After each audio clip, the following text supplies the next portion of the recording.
I met a Gypsy. For you guys, and the story's been told a lot, like I feel like America's very, very aware at this point, but it's like to make it from where you guys made it from, and like you also weren't, you were a really good junior, but you were always like battling with dudes. Like it was always a fight that you were in with other guys. It's not like you were winning every single race by minutes every time you lined up on the track. It's not like it was this, oh, Hunter Lawrence is like Chad Reed.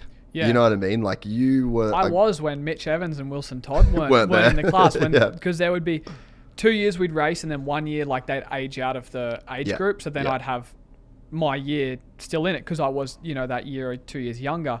And then it wasn't, the last 2 years we didn't race, I don't think. And I started to beat them on a few races here and there on like 65, 85s. But then like once they went older age group and then moved into being pro senior, I was like 2 years without racing them. And then it was like, dominant. Like I think my last year in amateurs, I think I only lost one moto the full racing season. Really? Yeah. Like that state. What year was that? No, it was the Junior World Championships in Spain. That was the only two races motos I'd lost. Yeah. But what year was that? 2015. Okay. So 2014 was good. I won pretty much everything to my memory. And then the following year, same, got third in the Junior World Championships, which was cool. The previous year, I broke my wrist at the Junior World Championships in Belgium. Last year at juniors was in Spain, and then that's where we got the interest to go do to Europe. The GP thing. Yeah, but it's one of those things where it's just nothing's guaranteed from that.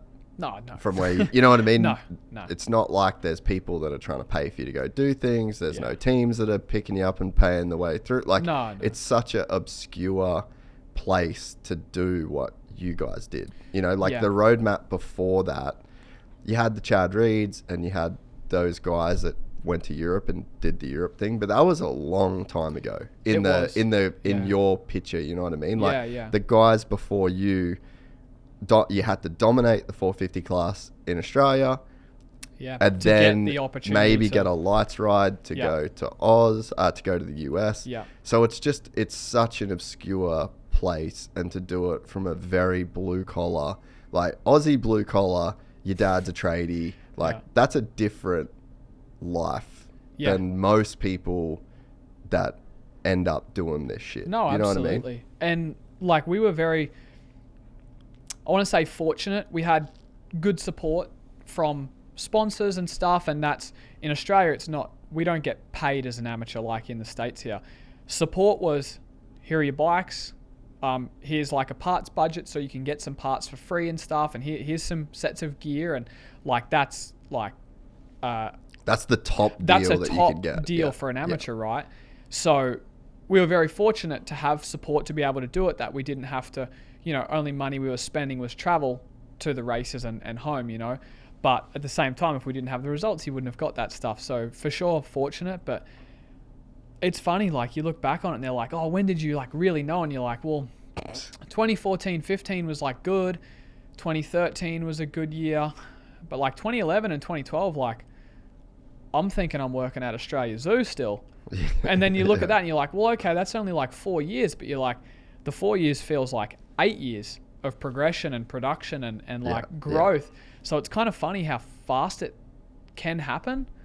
And then from 2015, the end of the year when we leave to go to Europe, 5 years later, our life is completely different to what it is 5 years later from 2020 to now. Yeah. It's like 10 years, but it's like, yeah, wow. Like you've almost lived 30 years in those 10. Yeah, and the level of commitment that you have to make those steps. Yeah. Right? Is huge. And it's it's batshit crazy. Dude. When you look back at it. 100%, man. Like even for us, like 2023 was when we basically left Oz. Yeah.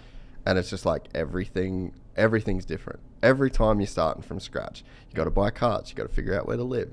And all this while you're still trying to make money and keep the wheels on the wagon, and you've just got to go all in, adapt to a completely new lifestyle. You have to almost block out all of your past. Like your past can't exist in a way. Yeah. That's productive, you know? Yeah.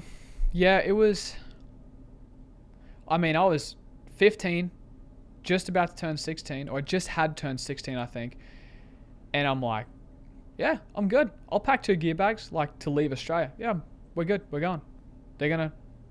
Let's do it. It was just like I'm a kid. Like, I have no idea. Like, you imagine now, I imagine now if I had to, like, close out everything on my life here, health insurance, bank accounts, all this, just so much stuff. Yeah. HOA fees on auto payment, like utilities bills, like the lot, all that stuff, close down accounts, clean up things, like retirement stuff, investment stuff, all that crap, dude, like a lot. So the fact that we had, you know, they say if you know what you have, then you don't have much. Is a kind of saying that I find fun. I'm like, I've never heard that. Yeah, it's one I hear quite often. I'm like, yeah, it's kind of true because, I mean, dude, we didn't really have that much, so it was kind of easy. Like, we packed our whole life up and was gone with just under 2 months, waiting for the house to sell. What sparked that? The offer from the team the first time over there? Yeah, and it was Bud Kawasaki had reached out or told us at the event, like, hey, we want you to come and race, and then come back home. You know, stoked, like podiumed. Actually, Maxime Renault and Conrad Muse were first and second in the 125 class, and I was on a bone stock Yami 125. So that was sick. And Dad got a phone call from a French dude. Hey, it was Gail Lucetti. Yeah, you know, I'm such and such. You know, I want to talk to you about your boys coming to Europe. You know, Factory Kawasaki. Dad's like, oh yeah, you know, thinking it's the same guy. Yeah. And Dad's like, you know, talking, said some things, and he's like, no, I'm Factory Kawasaki. And Dad's like, what do you, yeah, like we spoke at the event. Like, what do you mean? I thought you were just Bud.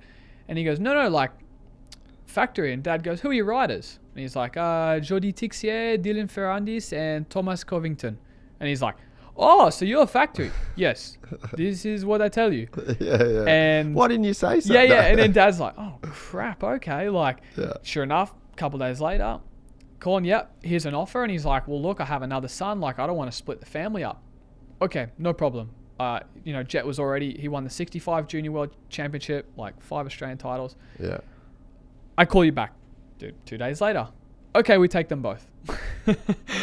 And that was that. And I'm like, sick. So can I go, like, it was like a Friday. I'm like, can I go Monday?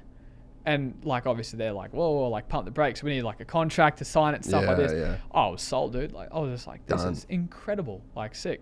If you enjoyed this content, please like and subscribe. And to listen to the full 3-hour podcast, search Gypsy Tales in your favorite podcast platform or click the link in the description below. Gypsy Gang.